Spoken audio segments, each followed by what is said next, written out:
Kerry. Thank you for joining us today. My name is Kerry Prattley.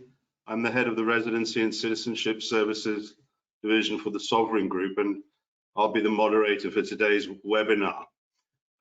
Just on a side note, please note that the webinar is being recorded, and all of those who have registered will receive a copy. A copy will be sent out to you tomorrow. As many of you will know, since its establishment in 1987, the Sovereign Group has grown to become one of the largest independent providers of international corporate, private client and retirement planning services. With more than 600 international staff members across 20 jurisdictions, we provide integrated advice, products and services to internationally mobile businesses, individuals and their families. Providing a solid platform from which to create bespoke client strategies, the Sovereign Group offers a comprehensive range of international residency, citizenship and tax residency solutions. And our extensive network of offices, experienced local teams and professional service partners ensure that we are best placed to assist clients with identification, development and implementation of the most suitable residency and citizenship plan for their needs.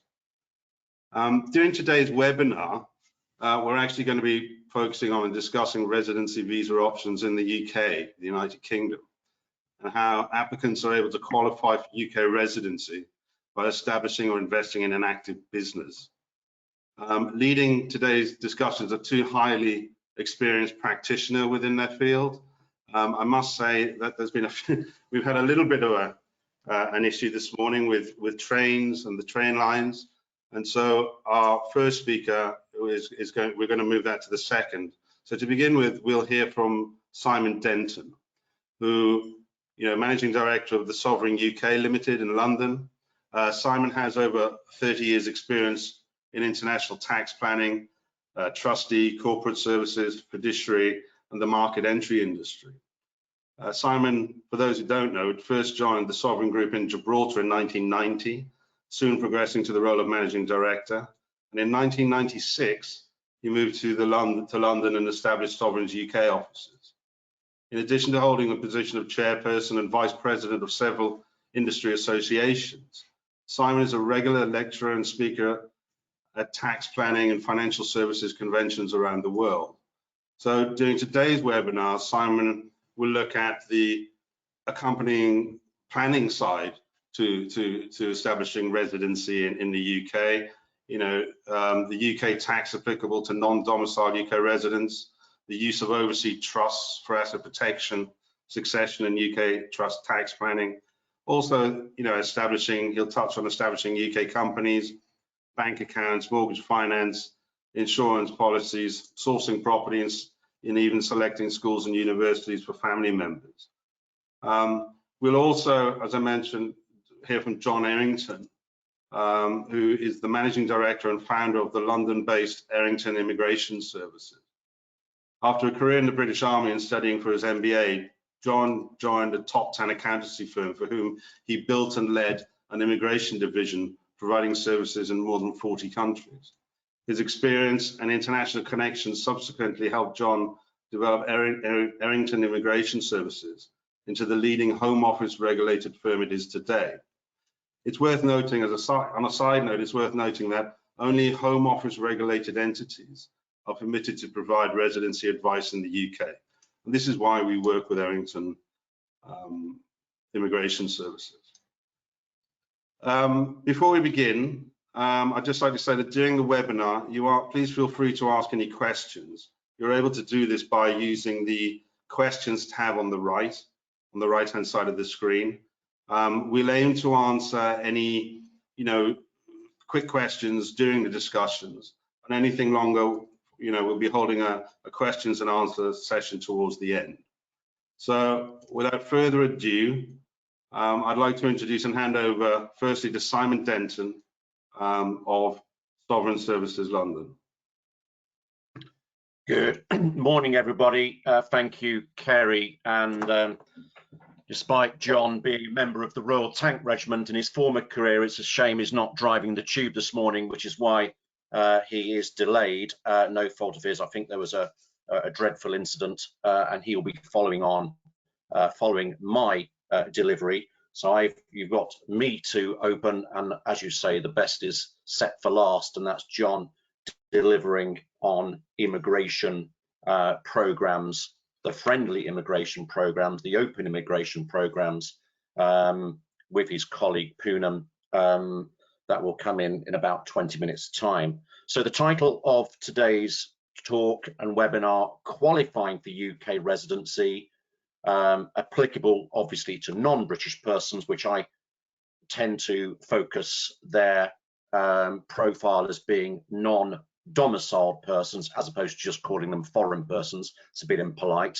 By establishing a UK company, a new UK company, or investing in an active existing business. I'm going to cover those 3 points in as 20 minutes.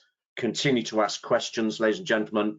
The easy ones I will answer as we canter through the subjects, and there's a questions and answer session at the end that will take us up to 10 o'clock before John, Poonam, myself and Kerry deliver our final comments.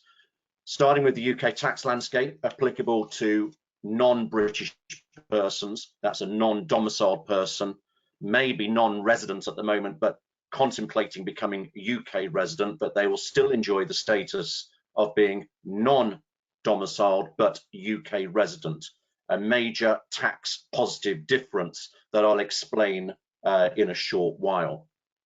The use of overseas trusts for asset protection, succession and tax planning, the hallmark of and a stability point of view for an international family that is thinking of coming to the UK. So the use of trusts, which Parliament has actually legislated for. None of what I'd be talking about are schemes aggressive and course across any anti-avoidance. Parliament has legislated positively for the use of trusts, but for non-domiciled and non-UK domiciled persons. Finishing with UK companies, the application of bank accounts, mortgage finance, insurance, even the relevant sourcing of property, and where to house and educate your children on primary, secondary and university education. So that sort of sets the scene both for John, Poonam and myself, and Kerry will stop me if there's any quick fire questions as we exceed 100 coming into the room today. So thank you for everyone's attention and timely entry to this webinar. Next slide, Miguel, please. Right, the day-long seminars are actually delivered to explain domicile or non-domicile and the tax landscape of the non-domiciled UK legislation.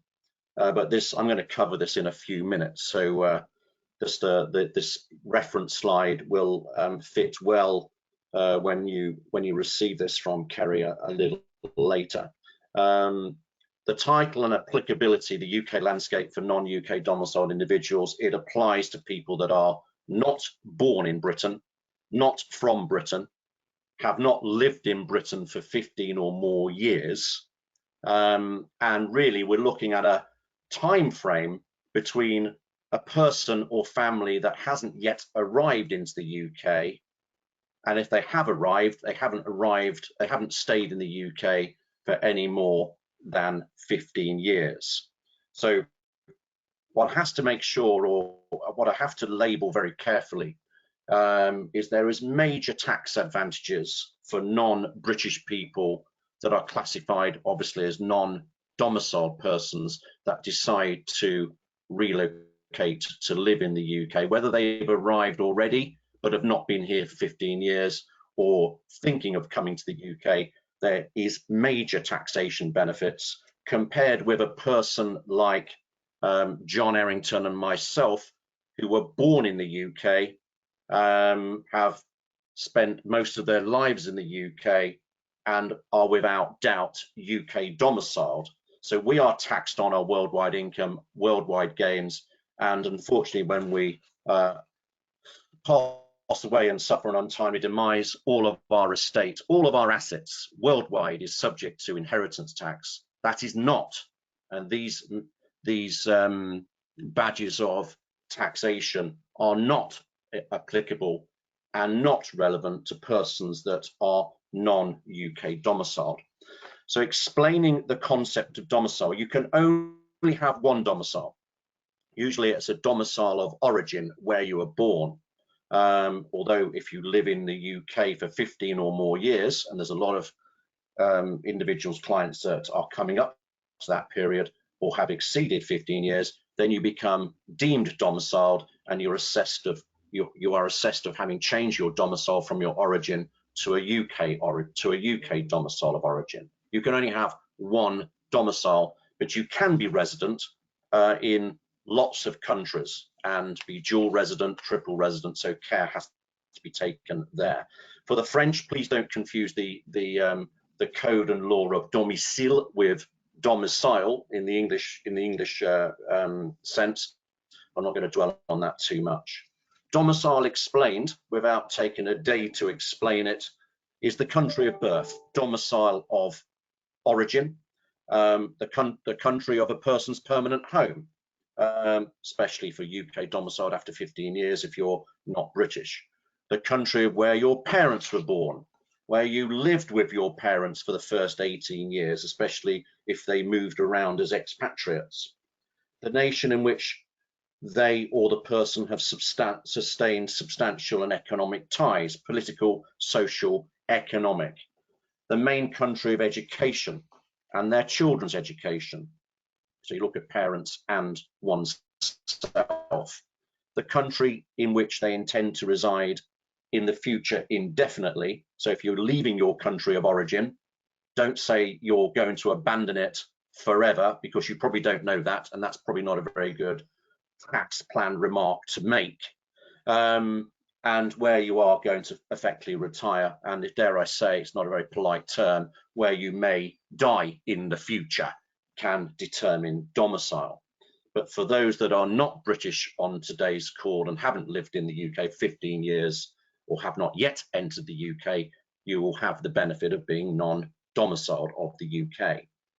Now, when a foreign or non-British person decides to relocate to the UK and takes advantage of the immigration programs that John and Poonam are going to canter you through, which is the main highlight of this talk, they will be non-UK domiciled, UK resident, but the taxation measures for non-domiciled persons can really be highlighted in the red chart below.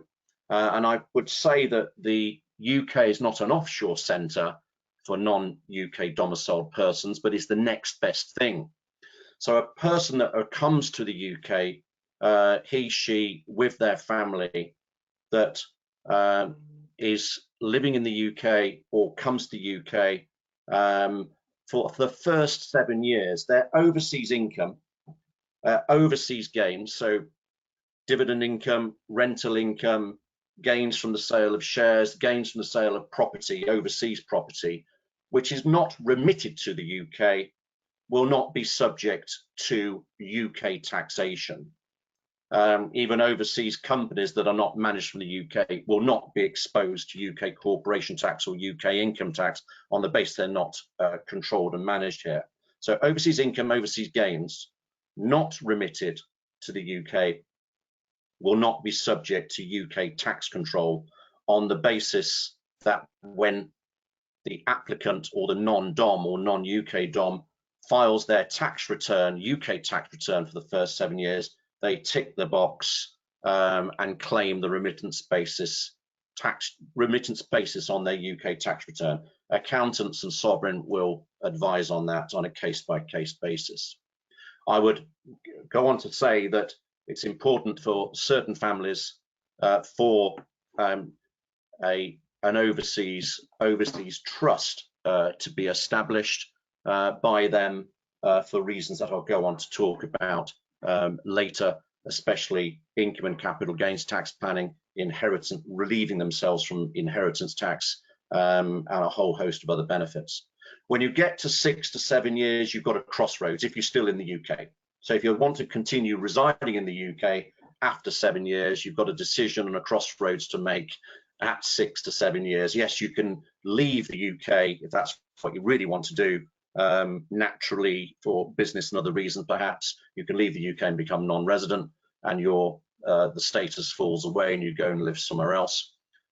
You can elect at year 7 to be subject to tax on your worldwide income and subject to tax on your worldwide gains, which may not be terribly attractive, or you can pay the special tax of £30,000, that's £30,000 a year, to enjoy the remittance basis tax arrangements, so that your overseas income and overseas gains remain relieved from taxation, not subject to tax control unless the income and gains are brought into the UK.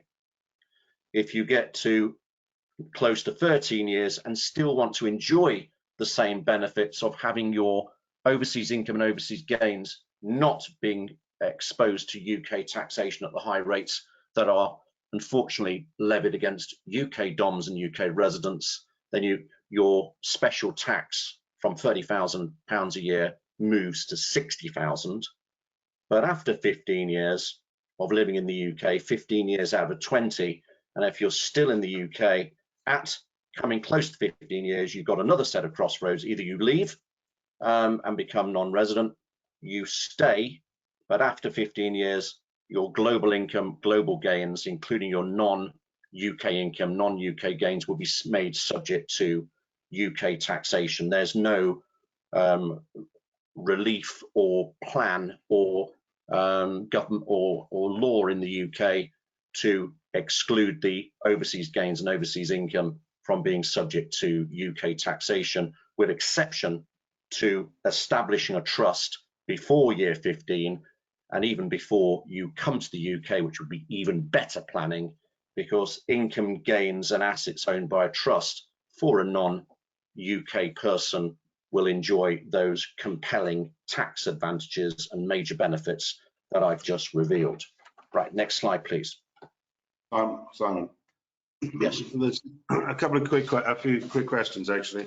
The first one is the person says that they've been, excuse me, domiciled in Hong Kong for 28 years, but they're not Hong Kong Chinese.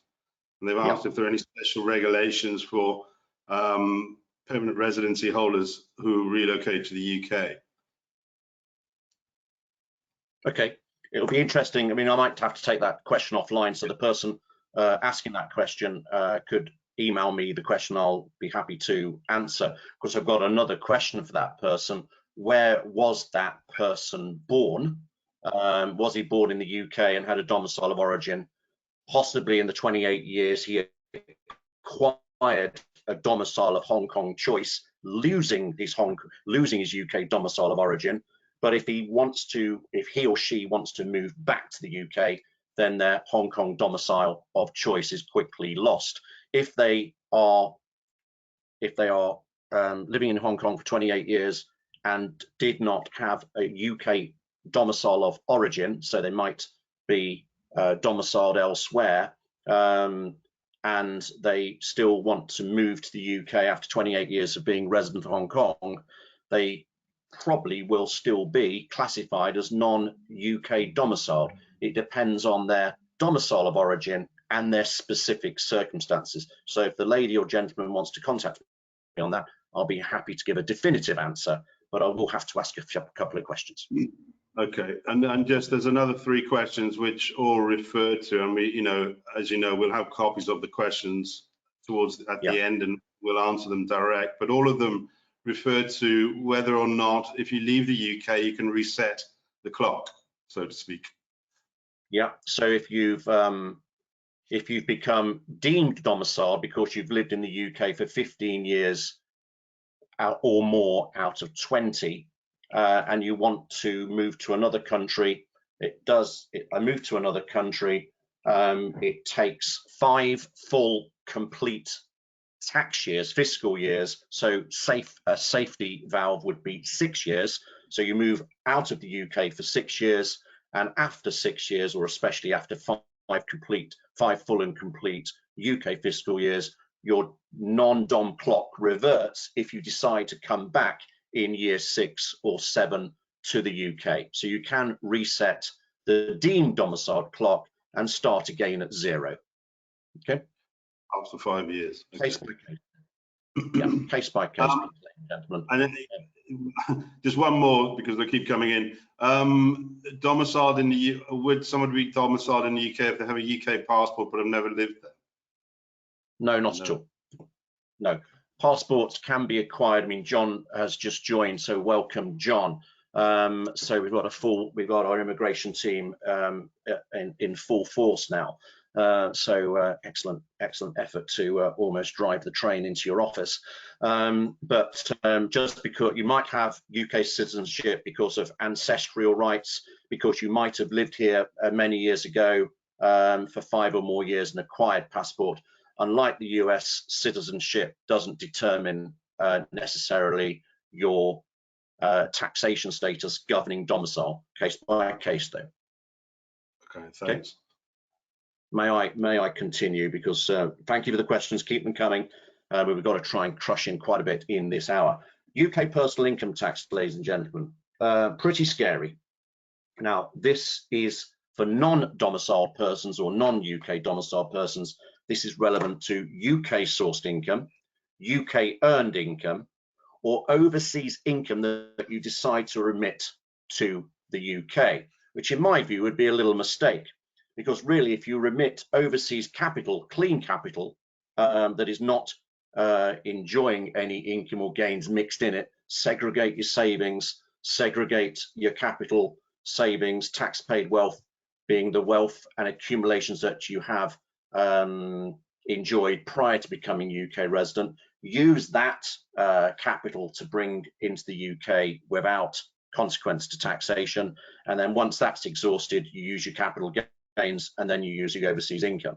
But over UK sourced, UK earned income, overseas income remitted to UK, there is a tax-free allowance, which is a bit academic, which I won't go into too many details, just 12,570. For the next tranche up to 50,270, but let's just say 50,000, the tax rate is 20%, which is not so bad. But the amount over 50,000 up to 150 will be 40%. But that threshold in April, because the tax year in the UK starts in April, that threshold comes down to 125,000, which is really to try and recover the COVID expense, maybe the Brexit expense, and the current crisis expense. I'm not going to get into politics, ladies and gentlemen, but that April, that threshold comes down to 125, and at the moment over 150,000, it's 45%, but it's coming down to 125. This is only applicable to UK sourced, UK earned income and overseas income remitted. It doesn't apply, it should not apply to overseas income not remitted to the UK if you claim the remittance basis in your tax return and then go on to pay those remittance basis charge after 7 and after 12 years. Okay, and you've still got the benefit of trusts for all of that. Next slide, Miguel, please. Capital gains tax, and again, the applicability to this is for the non-domiciled persons, or the persons that are non-British and coming in, or non-British domiciled coming to live in the UK. But just quickly, this, because these are useful reference slides to keep. If you buy a property in the UK and claim that to be your main residence, whether you're UK domiciled or non-UK domiciled, but UK resident, and you sell for a wonderful gain because the property market is a bit of a commodity center for making gains, there's no tax on the sale of your main residence. If you then dabble in buy-to-let property, commercial property in your own name, and then which is property that is not your main residence, The highest rate of capital gains tax is 28%, but we're talking about UK property. We're not talking about overseas property. We're not talking about overseas gains or assets overseas that have enjoyed a gain. I would say that if you're going to buy and invest in commercial real estate, that's not a residential dwelling, or the purchase of land for development of trade, use a UK company, because currently the corporation tax is 19%. And the highest rate of capital gains tax personally is 28%. So offshore sort of corporate landlords are favoured in this sort of investment. Again, if you purchase and sell other assets such as stocks, shares, bonds, financial instruments, non-property related assets, it's 20%, but I'm talking about UK assets, not overseas assets. And then, as I said in the last point here, non-UK assets sold by a non-UK domiciled individual, 0% on the basis they're a remittance basis taxpayer after 7 years and not remitting the gains into the UK, or they're living here from 0 to 7 years and claiming the remittance basis on their tax return. So capital gains tax is not really an issue, and certainly not and shouldn't be an issue for the ownership of overseas assets, and again, the use of trusts can be quite ideal. Next slide, please, Miguel. Right, without doubt, this is the harshest tax on the planet. It trumps, excuse the pun, the US and pretty much every modern onshore nation on the planet. It's awful for UK domiciled persons like John and myself, because upon the demise of the last surviving spouse, all of our assets globally are exposed to 40% inheritance tax. And if we are not married, or one is not married or enjoying a civil partnership, the tax rate is 40% upon the demise of that person on their global assets. But taking into account UK inheritance tax for non-UK domiciled persons, the nil rate ban for UK DOMs and non-DOMs is 0% for the first 325,000, but for non-UK DOMs or non-DOMs, we're just talking about UK assets here.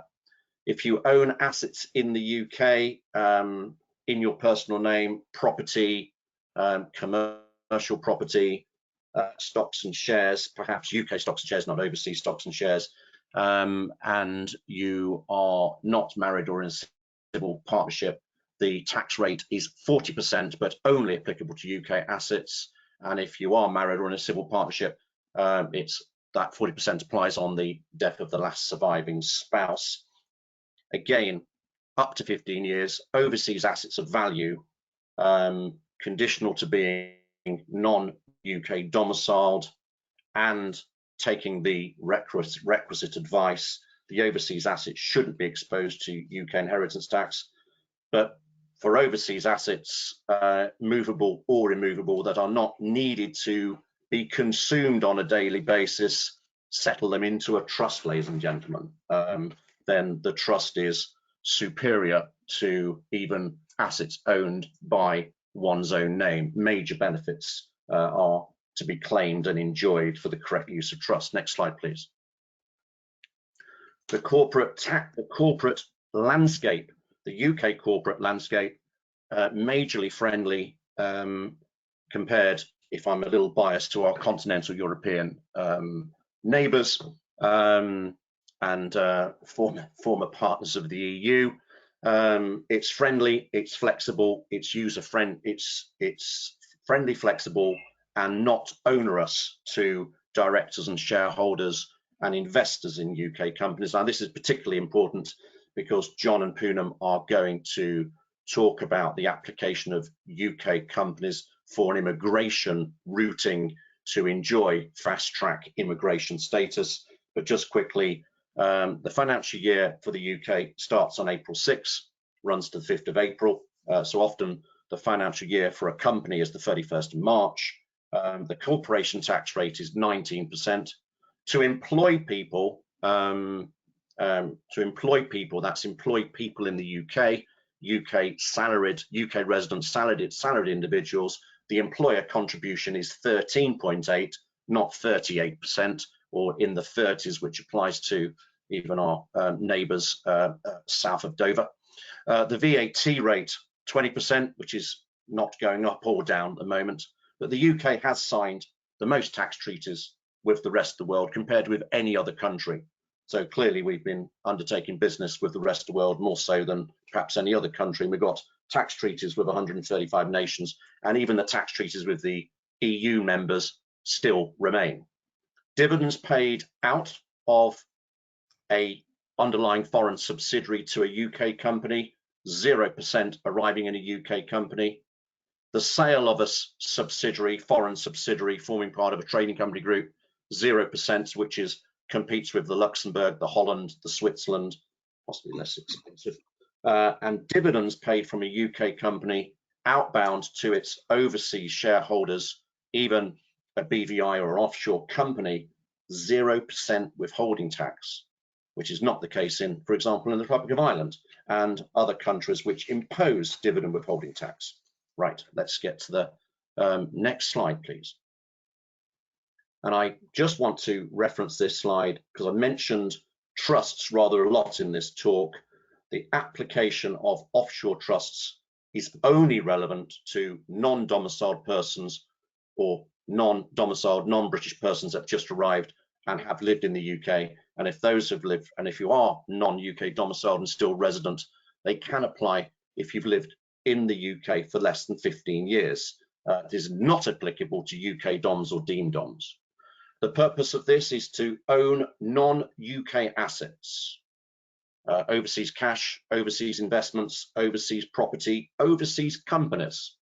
And the objective is for the trust fund to be excluded from UK reporting, excluded from UK inheritance tax come the demise of the head of family, their spouse, children, and others, and to enjoy international UK income tax and capital gains tax planning. Several features for a trust. Number one, the settlors, that's the persons that create the trust and contribute assets to the trustee. That's the trustee of the trust. So let's call the trust the Tube Trust for John's benefit. The trustees will be sovereign, a regulated, licensed trust company. The beneficiaries can be the settlors, that's the spouses, the children and others, so more than the spouse, so you've got succession planning. And my important part, or my fundamental important part of this this slide is the assets of the trust fund. Overseas cash at bank, overseas movable investments, non-UK companies, non-UK houses or property, and operational overseas companies. No inheritance tax coming in because the person is the settlors are non-domiciled. No UK inheritance tax at 40% upon the demise of the spouses, even if they go on to live in the UK for more than 15 years. Income and capital gains tax enjoyed UK and overseas, and the settlor and the beneficiaries are not being revealed on the public file on the beneficial owners register available for public inspection. It's private, and I like that. Next slide, please. And I'll just leave this one with you because the uses of trusts are to be relieved from UK inheritance tax, tax planning, income, capital gains tax, and inheritance tax. There's no register of beneficial owners. Asset protection deals with succession. There's forced heirship in certain countries, especially civil law countries, and the trust law will be superior to those forced heirship restrictions. A trust never dies. Unfortunately, people do. Benefiting the infants, elderly, disabled persons, that a trust can be benefiting those persons even if the person that created the trust is not to benefit or is no longer around. Family companies can be easily owned by a trust, continue a family business, and a trust is designed to benefit multiple generations. quite quickly. A trust is an arrangement whereby the assets are transferred by the settlors, the client, non-DOMs or non-UK DOMs, to a trustee, but please make sure the trustee is a corporate, is regulated and having indemnity insurance, who shall become the registered owner of the assets, but hold them for the benefit of a list of persons, which can also be the settlors, so long as they're not the only ones. And the trust is governed by a trust deed, which is not a publicly filed document. I'm running out of time, but I've got to the last slide, Kerry, before we hand over to John and any questions. We have taken about 5 minutes of questions. Next slide, can we go? So on a daily basis, Sovereign forms UK companies and more often overseas companies, and providing a full suite of back and mid office solutions, asset holding, investment companies, and especially companies that may be used for the UK immigration requirements that John will go on to talk about. Personal, corporate and trustee bank accounts, not to be underestimated. We have 8 trustee corporations regulated and licensed, private trust companies for extremely wealthy persons that would like a little more influence and having their own company to act as trustee. Insurance, life insurance tends to, adequate life insurance tends to knock away inheritance tax from the UK point of view. Structures for UK property assets, we've undertaken webinars on that. Mortgage finance, even if you're non-domiciled, not British, not living here yet, getting a 65% loan to finance mortgage may not be so much a challenge. There are banks out there that just specialize in you good people, and it's not a fine art. We just need to know where to go and where to pull that mortgage quote from, and we can deliver that. Last wills and testaments, especially for UK assets, ladies and gentlemen, you will have assets in the UK owned by you, so make sure you get your will and last testament arrangements in place, and we deliver that.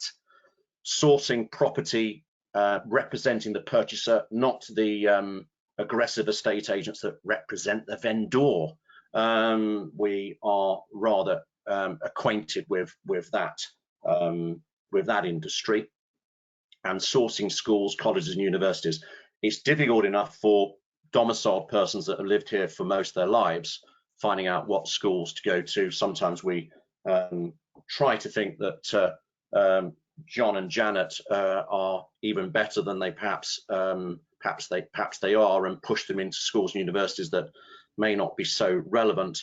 And getting the right school and university and college for a child's language abilities and academic abilities is a fine art, and we have that covered. So I had best just leave that there for Kerry to take back over. If you could just change the next slide, please, Miguel.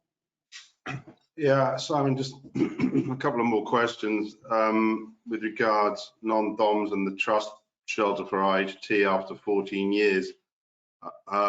Ravi's asking whether the settler needs to establish a trust before they relocate to the UK. Ideally, in a perfect world, it'd be nice to best practice to set up a trust before you come into the UK. But it is still possible for a non-UK DOM that has lived here for less than 15 years out of 20 with the requisite tax advice to establish a trust on the basis the trustee is overseas. The assets going into the trust is non-UK situs, not a UK asset, and the settlors are still non-UK domiciled, which they should be if they haven't lived here 15 years out of 20. And finally, just about the UK corporation tax and the increase. They're asking when that's being applied. The increase to 25%, ladies and gentlemen, is taking place unless there's going to be any reduction to that, effective April next year, the new fiscal year. 19 at the moment to go up to 25. I disagree with that policy, but the Chancellor is trying to pay for things done in the past, and I am confident it will be reduced in the fullness of time, because we're still a competitive tax nation, although when you read the news it doesn't always look like that. Don't listen to the dailies, listen to us. Thank you, Simon. With that, I better move on. Complimenting John of what I've discussed so far. John, welcome. Kerry, over to you. Well, no, as you say, John, welcome. We're glad you could make it.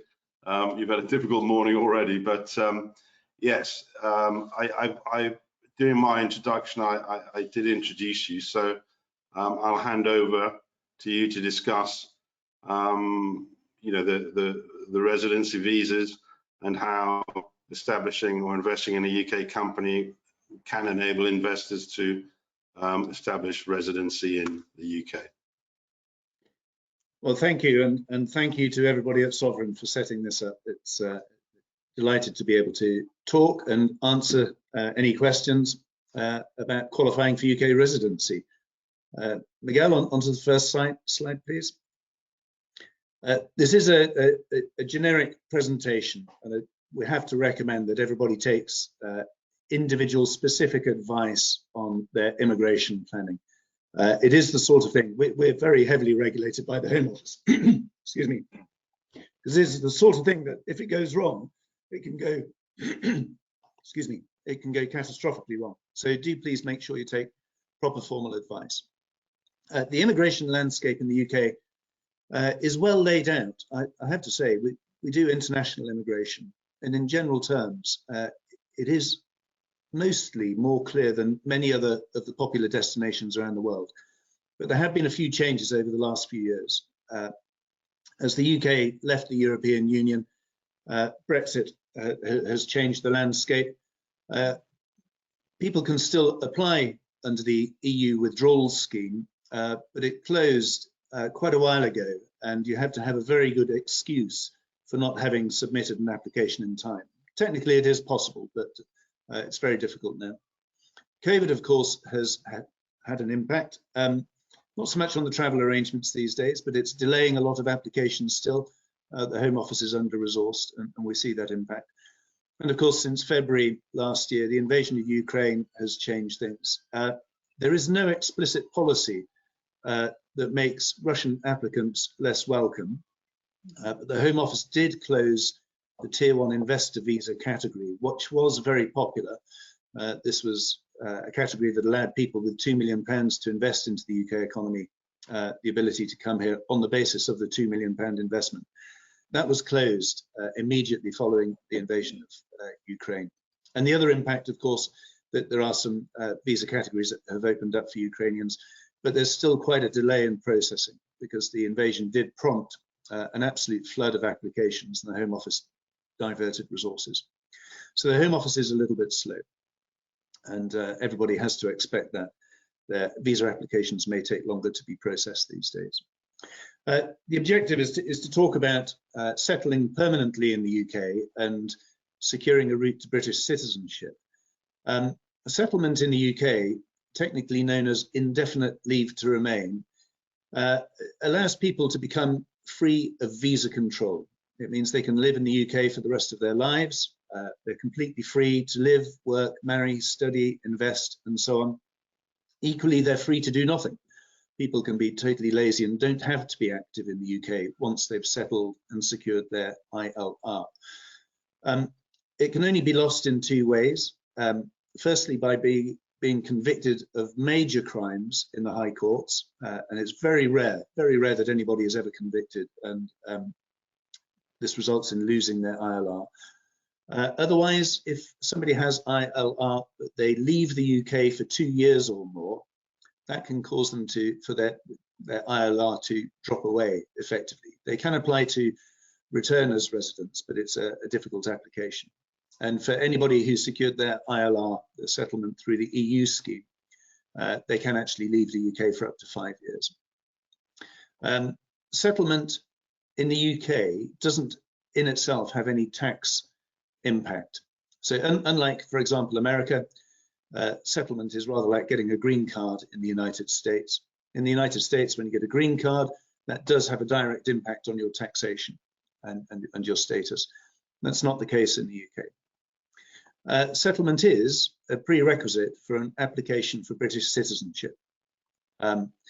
You have to hold settlement for 1 year before you can apply for British citizenship in almost all circumstances. other than being married to a Brit. And of course, in order to obtain settlement, you have to spend time in the UK on a qualifying or in a qualifying visa category. And so this morning we're going to talk fairly quickly through qualifying for visas on individual merit, especially the innovator visa and the global talent visa, qualifying by using a business, either being sponsored as an employee who applies for a job, or perhaps having an interest in the business, even being the owner of the business, and arranging your own employment by that UK entity. And then we'll talk quickly about some of the other routes. Visitor visas, which can be surprisingly difficult. They're meant just for tourism, but it's rather a grey area. Poonam's smiling because we get so many problems with people who get caught out with the visitor rules. And then students and family-based visas.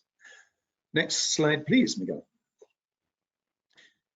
The Tier 1 Innovator visa replaced the entrepreneur visa, which was a great visa category that allowed people to apply on the basis of planning to establish a business in the UK or join an existing business.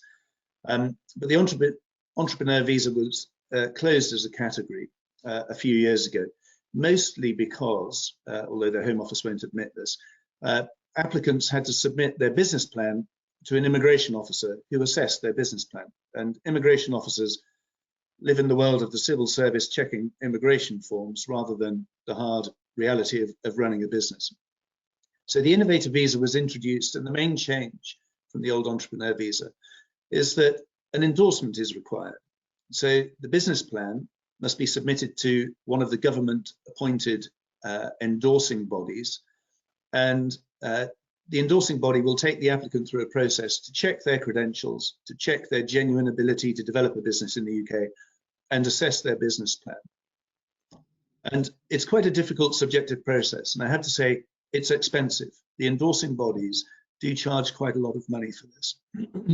The good news for the innovator visa is that it does allow the individual control, provided they remain on good terms with their endorsing body. And it allows them a clear route to applying for indefinite leave to remain after 3 years. Normally, ILR settlement takes 5 years, but the innovator visa is one of 2 categories left where you can apply on an accelerated basis after 3 years. Applicants must have £50,000 to invest into the business. We always recommend invest more. If you write a business plan and the calculations for the capital required come out at exactly £50,000, that would be a freak occurrence. And of course, the Home Office might think you're just doing it for the sake of securing the visa. So we would always recommend proposing to invest more. And in terms of timing, the important thing about this visa category is that it's for people who are planning to develop a new business once they've been granted the visa. So do not register the business in the UK until the visa has been granted. Next slide, please.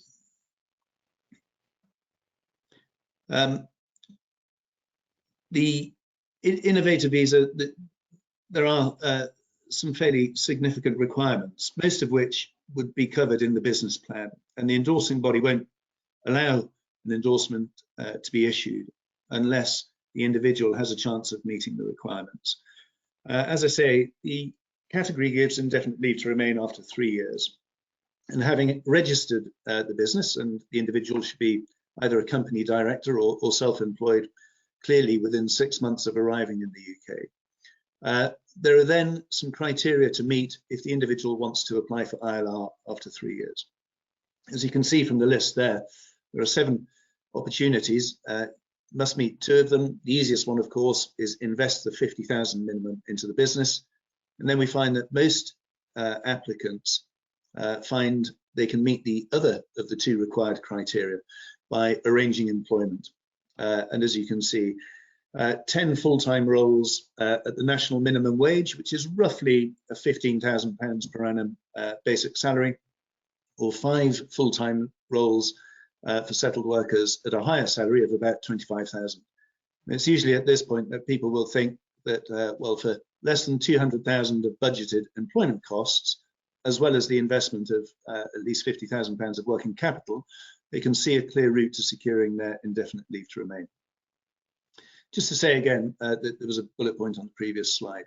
genuineness, which is a horrible word in English and a horrible concept in law, is an important part of this. It's absolutely not a visa category that can just act as a vehicle for people to come into the UK unless they fully intend to develop a business, generate employment, increase revenue in the UK, and of course contribute to the economy. Otherwise, it's a great visa category for the amount of control that it allows and the quick route, relatively quick route to ILR. Next slide, please, Miguel. John, we just have one very quick question relating to ILR, and once it's been attained, the question is just whether there's a minimum amount of time that needs to be spent during the 2-year period to ensure that ILR is maintained.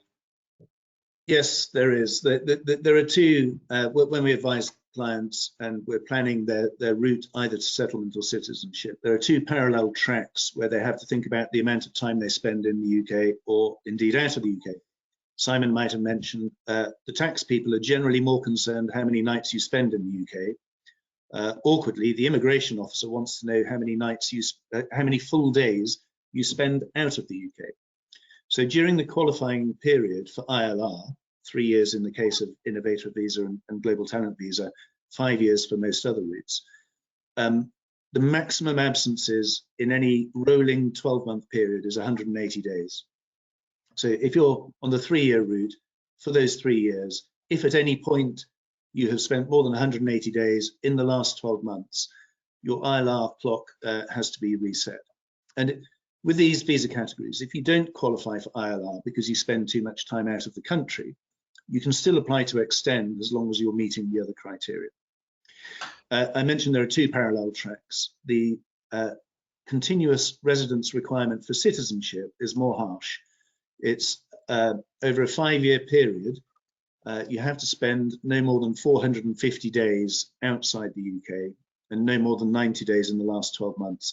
So this means an average of roughly 9 months inside the UK. So people will, if they want to focus on citizenship, after their first year, they should be planning to spend around 9 months of each year in the UK. And of course, eventually that will have consequences for their tax status. Thanks. And sorry, once they've attained ILR, is there a minimum stay during every 2 years? Sorry. Only if they want to apply for citizenship, but otherwise we have a lot of clients who might be young or very active in business, or they just enjoy skiing and the skiing is not so good in the UK for most of the year. Whatever it is, once they've got their ILR, they can stay with ILR status for as long as they like. There's no obligation to go for citizenship, and as long as they keep some sort of home address and come back to the UK for 1 day every 2 years, technically they can't lose their ILR. So we have quite a lot of younger clients who will secure their ILR and then stay on that status for 10, 15 years, whatever it might be. And maybe as life slows down or children arrive or their career plans change, they might then start their 5-year qualifying period for citizenship. Okay, thank you.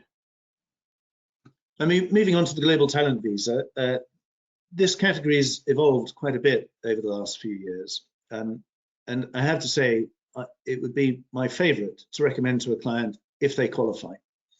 The global talent visa is for clients who are internationally acclaimed for success in their field. And the relevant fields are academics, research, arts, culture, and digital technology. It is actually quite broad. The definition within those subcategories can be quite broad. And it's a global talent visa. It's for people who are successful because of their talent and recognized for their talent in at least 2, preferably more countries. And rather like the innovator visa, it's a 2-stage process. The first stage is to secure an endorsement. The endorsement is not an expensive process. The innovator visa there has to be a separate budget for the endorsement program. That's not required with the global talent visa. And some people can shortcut the endorsement process. If, for example, you're applying under the arts and culture subcategory, if you have won Oscars in the film industry, you can pretty much skip the endorsement process, and as long as there's clear evidence, you can go straight to the visa application. Otherwise, we need to submit an endorsement to a relevant body. For digital technology, there's a government-sponsored organisation called TechNation in the UK. They control the endorsement process for people applying for global talent visa endorsements in the world of digital technology. And there are a list of criteria which are quite open. And from our perspective, we have to put forward a strong application for endorsement, including 3 recommendation letters, preferably from people who are famous and well established in their own field, and other evidence such as awards won, business success, international development of business, marketing, newspaper articles, media coverage, and so on. There's no English language requirement for the global talent visa. The individual's talent should speak for themselves. And people can apply for those, for the global talent endorsement, either on the basis of established talent or perhaps for the promise of talent. And if you secure the endorsement on the basis of a demonstrable track record of success and you're acknowledged as having established your talent internationally, you can apply for ILR after 3 years. But the category is still open for endorsement for people who are on the way up, as it were, in their chosen field. And if they can prove that they have sufficient promise and should become globally famous for their talent, then they'll be endorsed on that basis and they'll be able to apply for indefinite leave to remain after 5 years. Next slide, please, Miguel. Moving on to sponsor licensing, and this is a massively detailed area, and I'm grateful to Poonam, not just for standing in at the start while I was stuck in transport, but perhaps for answering questions. It's quite complex and there's a wide range of options. But as I said earlier, the sponsor license process is for any UK registered business that wants to employ staff from overseas who don't in themselves have the right to work in the UK. So people might have the right to work in the UK because perhaps they're married to a British citizen, they have a spouse visa, or they're the dependent spouse of somebody who's got an innovator visa perhaps. But otherwise, if they don't have their own right to work in the UK, then the business in the UK that wishes to employ them can sponsor their application for a skilled worker visa. There are a couple of variations, but I'll focus on the skilled worker visa. And the process works as follows. The company must first secure a sponsor license. And you can only apply for a sponsor license for a UK business once the company is well established. There's a number of documents that have to be provided. And the reason it has to be well established is that previously, quite a long time ago, work permit applications were judged on their individual merits by an immigration officer. And there's a massive volume of applications, and the government sort of cut out the middle stage of this process. And it allows businesses to apply for a sponsor license. And with that license comes the responsibility of ensuring the correct legal employment of overseas staff. So when the individual applies for a skilled worker visa, there's less inspection by the Home Office of that application because their visa application is being sponsored by a UK business that has already secured a license. And the license is only granted because the Home Office thinks that the business is responsible, well governed, and understands the requirements for legal employment of overseas staff. It takes roughly 6 to 8 weeks for a license application to be processed. We can apply for expedited processing, but it's a little bit of a lottery. If we're lucky, and it is completely by random, some organizations may be allowed expedited processing. It might come through in 2 weeks, but it's generally best, because we can't be specific, we can't plan for it, generally best to expect the license within 2 months. And there is the possibility of being audited by the Home Office. When the system was introduced, the Home Office tried to audit everybody, but they found that that was completely impossible. But any organisation that holds a license can be audited without any announcement or warning. Holding a license for a company is another fiduciary duty. It's not something to be taken lightly. Apart from the audit, there are right to work checks, and the company could be liable for up to £20,000 of civil penalties for any incorrect employment of somebody from overseas. And when we apply for the license, we have to work with our client to find a suitable authorizing officer who should either be a British person or already settled with ILR, and who can also be a level 1 user on the license. An important thing to note for this individual who's going to be the authorizing officer is that they personally could be liable for civil and or criminal prosecution as the authorizing officer of the license. This doesn't mean that they have to know everything about immigration and control every single application. It does mean that they have to be smart enough and have the responsibility within the organization to enforce a suitable HR policy on recruitment of overseas staff. And of course, they can outsource the work to a firm like ours, and we look after their compliance for them. So most of our clients' authorizing officers know very, very little about the details. We do it all for them. They just have to have the seniority within the business to enforce it. Next slide, please. I'll go fairly quickly through this because the details are quite complicated. Sufficient to say there are minimum salary requirements. And this means that you can't pay people a cheaper salary that they might be used to overseas to come into the UK market and do the same role but be paid less than an average British or settled person would be. There used to be a very specific labour market test and a requirement for advertising. All of that has pretty much dropped away as the UK has tried to become more open for business and immigration, especially since Brexit. But there's a minimum salary requirement. And for defined certificates, that's nearly £26,000. It's slightly more complicated, as you can see, for individuals who are already employed within a group structure by an entity overseas. One thing to note, it is slightly expensive. It is rather expensive, I should say. There's a skills-based surcharge. And for a large company, that's £1,000 for each year of the visa. In the employee's interests, most employees would prefer a 5-year visa sponsored by the company because that allows them a clear route to indefinite leave to remain. It's up to the company, of course. They could issue the visa sponsorship on a 2-year basis for a 2-year assignment. But part of the cost is this skills-based surcharge. So if you're sponsoring a visa for 5 years, it's a £5,000 upfront payment for the skills surcharge. Once the certificate of sponsorship has been issued or allocated, then the individual applies for the skilled worker visa, and this is almost always in their own country. Across the board with UK immigration, it's very difficult. There are very few chances to apply for a visa within the UK if you've arrived here just as a tourist visitor. I'll just say quickly on this point, going back to something I mentioned earlier, skilled worker visas aren't just for applicants looking to secure a job offer in the open market.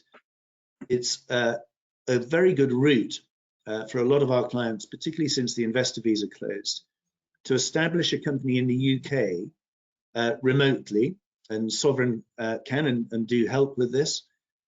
Establish a company in the UK, have it appropriately resourced and established, business bank account open, registered with HMRC for tax and so on, and then secure a license. And then an individual who might invest in that company or might have control of that company can sponsor themselves effectively through the company to apply for a skilled worker visa. The employment must be genuine, and you can't just do this as an excuse to come and live in the UK without working. It must be very genuine employment, and the salary must be paid, not just for extending the visa in 5 years' time or for applying for ILR, but in case of audit. The whole setup has to be genuine, but it's perfectly legitimate for business owners or controllers to arrange for the establishment of a business in the UK that can then secure a license and then go through the skilled worker visa process for their own genuine employment. Just on that, John, we have worked together on a number of cases pre and post invasion, if I may use that expression, that owner managed, an owner manager has set up a UK company, become the shareholder, the director, or one of the shareholders and directors. Sovereign have set that all up, and your own firm through Poonam and John, they've used this visa category to great effect, haven't they? Yes, it works very well. We emphasize the genuineness, but it works very well. It suits a lot of people to take a salary anyway. So yeah, that's a good category. We'll rattle on. We're going past 10 o'clock. So next slide, please, Miguel. I mentioned that visitors can be a real, visit visas can be an awkward area. There are a lot of banana skins here.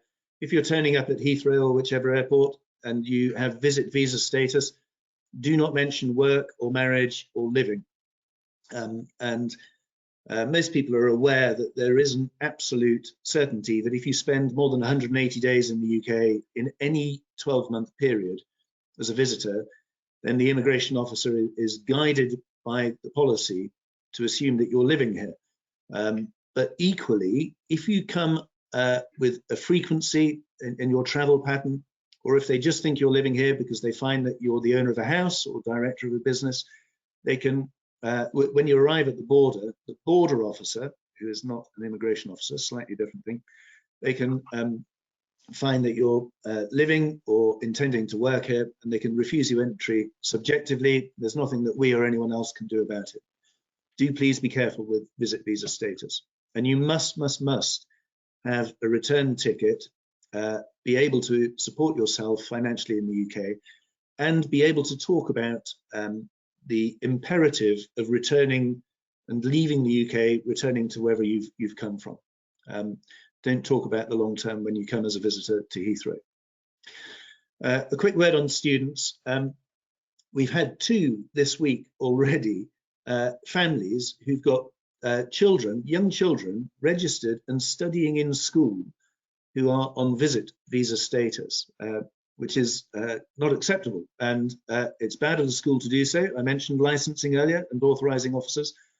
Schools shouldn't do that. Children have to apply for a study visa, and unless they have dependent rights to live and study in the UK because of their parents, this can be a cause for concern. Any instance like this that gets a negative immigration profile is bad for the family as a whole. So please be careful of this. 2 visa categories have well, one has reopened, a new one has been created. Graduate visa is back after a long period, well over 10 years, I think. If you graduate from a UK university, you can apply for a graduate visa, which allows you 2 years to work in the job market without having to be sponsored by a UK entity. This makes it cheaper and bureaucratically easier for UK companies to employ overseas, generally young staff. So the graduate visa is a very good route. The high potential individual visa, introduced recently, like the graduate visa, it gives 2 years, and it's for those who've graduated recently within the last 5 years from one of the world's selected top universities. And the Home Office has a fairly subjective list of which universities it thinks are good enough to allow the graduates to apply and come and work in the UK job market for 2 years without sponsorship. They're great visas for young people. It's difficult to get into any job market. The thing I would say is that neither of these visas or any time on a study visa accrues towards the qualifying period for settling with ILR. Finally, I'll mention family options for spouses and partners. So if you're not formally married, but you can prove that you've cohabited for 2 years, and any children under 18, they can apply as family dependents or as the spouse of a British or settled person or the parent of a British child. They're very good routes. As long as the relationship is stable, they will give 5 years that allow the applicant to settle. Finally, I'll just mention adult dependent relatives, because in the UK, there's no realistic option to bring your parents or grandparents once you're over the age of 18. Thank you, Miguel. On to the next slide. And just to summarize, thank you very much to Sovereign. Thank you for attending, everybody. We'd be delighted to hear from you and help with any detailed inquiries, and very happy to answer any questions now. Thanks, John. Thank you, John. We do have excuse me. We have a couple of questions that came in while you were talking. And the first question is, can a business owner apply for an innovator visa if they have already registered, i.e. acquired through M&A, the business without the visa approval?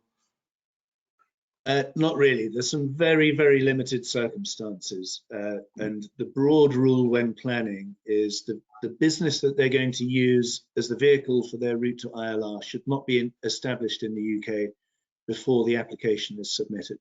There are a couple of very minor exceptions, and whichever individual asks that question is very welcome to contact us directly as to how that can work. But it's extremely difficult. Depends on the timing and the endorsement. The general rule is don't establish the business until the visa has been issued, because it's about developing new businesses rather than joining old ones. John, on a couple of occasions, Kerry, on a couple of occasions, there's applicants have used UK companies for investment and other activities, and then they've decided on the innovative or sponsor route and then formed a new company for that purpose. That's okay, isn't it? It is. Again, we'd have to be careful to check the exact circumstances, and forgive me sounding like a typical lawyer, but it's difficult to give generic answers to these sort of questions. One thing to note in this sort of circumstance is that if you switch between different visa categories, generally your time frame to securing settlement has to start again. Yeah. So if you're in the same visa category, if you stop working on a skilled worker visa company, skilled worker visa for one company, and you move to a different company, they sponsor you for a skilled worker visa, you can continue with your ILR track to 5 years. But if you change category, if you get married and change into the spouse visa category, for example, you start the clock again. Yeah. So yes, it can be done, but there are a few caveats. Case by case. So people should be talking to you direct, really, shouldn't they? Just one more on the innovative visa. Are you able to work full time in a salaried situation outside of the business connected to the visa? I'd say the quick answer is no. Generally, the Home Office want to think that innovative visa holders are obsessed with developing the business for which they've been endorsed. And it's not necessarily sitting at a desk Monday to Friday, 9 to 5:30, but they shouldn't be distracted. And the rules are a little bit vague on this. I advise against it in any situation, because if the business doesn't go well and it's clear that they're working elsewhere, not least because they're probably paying national insurance and employer taxes, etc., the Home Office will find out, then it's easy for the Home Office to say you've been distracted and you haven't been focused on developing the business. There are some caveats, but generally just plan to develop the business that you're endorsed for. Okay, we have another question which is actually a little bit more complex. I think Pamela I'll ask either Simon or John to contact you direct, if you don't mind. That, you know, that's quite a complex question, so we'll come back to you on that direct. I'll make sure that happens. For Simon, okay, for Simon, Richard Hiscock has asked, would one use an overseas trust holding shares in a BVI company to invest in UK property? For Scotland, would the same apply? Scotland, yes, it would. The answer to that is, if the property is an investment property buy to let, then you could use that structure. The corporation tax on net rental income, currently 19%, same on capital gains tax. But if the settlor, the creator of the trust, has moved to the UK, then I would have to go back one. The settlor would have to be an excluded beneficiary if the trust is a discretionary trust, and that arrangement would be purely for buy to let, not for a property to live in, because then you've got the annual tax and environment dwellings. We did, Lawrence Lancaster and myself delivered a webinar on the investing in UK property of all description, main residence, buy-to-let, commercial, land for development and trade, and that was held in November last year. Those webinar slides are still available and the recording is still available, and I'd be very happy to take that on a case-by-case, share with you that slide presentation. But yes, buy-to-let, yes, main residence, no. But yes, that's a speciality of my office, along with Lawrence and our Isle of Man office. So Richard, if Kerry sends me that question, I'll send you the presentation and maybe we can have a one-to-one. Okay, and then just prior to that, actually, a while back, somebody asked, does IHT apply to Scotland as well? Which, well, you, yes, it's still very much part of His Majesty's United Kingdom, and the inheritance tax and the measures and illustrations that I showed you earlier applies to Northern Ireland, Wales, Scotland, and His Majesty's England. Yes, so yes, the answer is yes. okay, and there's one more question about whether we'll be providing a copy of the slides. And yes, we'll be providing a copy of the presentations, a copy of the video, and the contact details of everybody involved in today's webinar. I believe that will be sent out to all of those who registered tomorrow. I'm aware we provide a lot of information here. It's a broad topic. We're certainly able to help with all inquiries and all different angles. So please, do follow up with those contact details on any direct questions. As I've mentioned, anything, the questions we haven't answered, we'll come back to you direct. And I don't know, Simon, Yep. John, Poonam, do you have any closing comments for us? My closing comments is we've just pedaled over 15 minutes, but we probably had about 15 minutes of questions, and so sorry for keeping you on, but there was nearly 100 people were still on the webinar at 10:10. These do overrun with questions, and yes, the presentation will be circulated. If you would like one-to-one questions, one-to-one virtual meetings, or a traditional meeting, a genuine post-COVID meeting, that's without obligation, no cost, and we've got to do a little bit of profiling and a little bit of assessment on one's specific objectives, and we can then be of service, and I'll tell you how it's done. Thank you, John. Thank you, Simon. John or Poonam? Sorry, Poonam, I'm bringing you in at the end. But yeah, do the two of you have any final closing comments before we close? I don't think so. Sorry for rushing a bit. I didn't miss anything vital or get anything wrong, did I, Poonam? No, not at all. Not at all. Really good. Well, thank you for the opportunity to address the webinar.